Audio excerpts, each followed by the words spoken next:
बहुत समय पहले की बात है। एक नगर में घनश्याम नाम का व्यापारी रहता था। उसकी 3 बेटियां थीं, जिन्हें वो बहुत प्यार करता था। व्यापारी को अपनी सभी बेटियों की चिंता रहती थी, क्योंकि उसे व्यापार के लिए विदेश जाना पड़ता था। जब भी वह वापस आता था, तो अपनी बेटियों के लिए कोई न कोई उपहार जरूर लेकर आता था। तीनों में से सबसे छोटी बेटी का नाम ब्यूटी था, जो सुंदर होने के साथ ही समझदार भी थी। उसे हर कोई पसंद करता था। एक बार घनश्याम को व्यापार के सिलसिले में समुद्र के पार जाना पड़ा। लौटते समय एक बहुत बड़े तूफान के कारण उसका सारा कमाया हुआ धन समुद्र में डूब गया। जैसे तैसे वह अपनी जान बचाकर एक टापू पर पहुंचा, जहां उसे एक बड़ा सा महल दिखा। वह महल के दरवाजे के पास पहुंचा।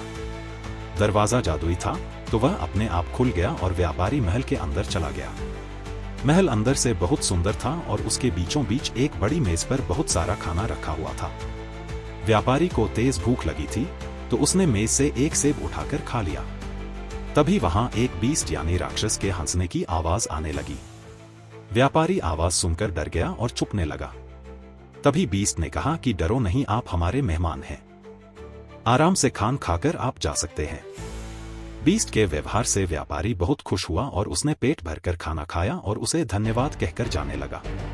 महल से बाहर निकलते हुए व्यापारी की नजर एक गुलाब पर पड़ी। उसने गुलाब को उठाने की कोशिश की। यह देखकर बीस्ट को गुस्सा आया और वह व्यापारी पर चिल्लाने लगा। उसने कहा कि तुमने बहुत बड़ी गलती की है और इसकी सजा तुमको मिलेगी। अब तुम्हें जीवन भर यहाँ रहना पड़ेगा। यह सुनकर व्यापारी डर गया और उसने कहा कि मुझे माफ कर दो।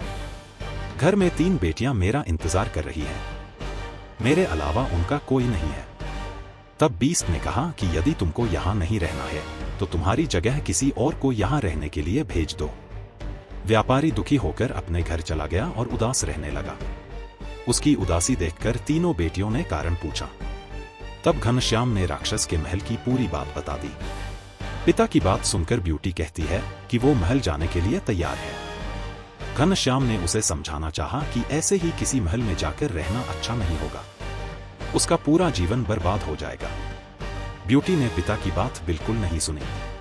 मजबूर होकर घनश्याम ने बीस्ट के महल में अपनी सबसे छोटी बेटी को भेज दिया। महल जाकर ब्यूटी ने सभी को अपने स्वभाव से दोस्त बना लिया। बीस्ट भी उससे खुश था। थोड़े समय बाद बीस्ट को ब्यूटी पसंद आने लगी थी और वो उससे शादी करने के सपने देखने लगा। यह सपना देखते ही वो हर बार यह सोचकर डर जाता था कि वह एक राक्षस है। उससे इतनी अच्छी लड़की कैसे प्यार कर सकती है। एक दिन उस राक्षस ने ब्यूटी से पूछा कि क्या वो उससे शादी करेगी।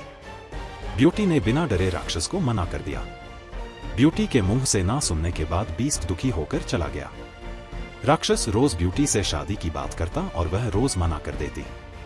देखते ही देखते बीस्ट ने उसे अपने घर वापस जाने की इजाजत दे दी। ब्यूटी बहुत खुश हुई।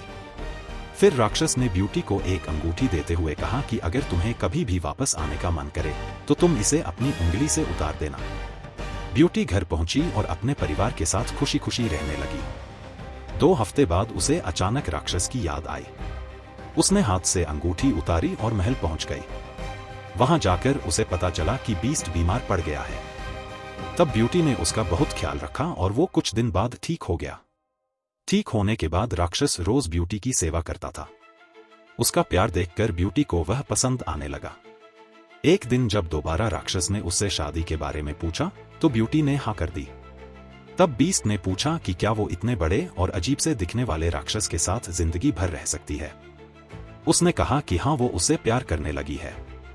ब्यूटी ने जैसे ही ऐसा कहा, तो वह राक्षस अचानक राजकुमार बन गया।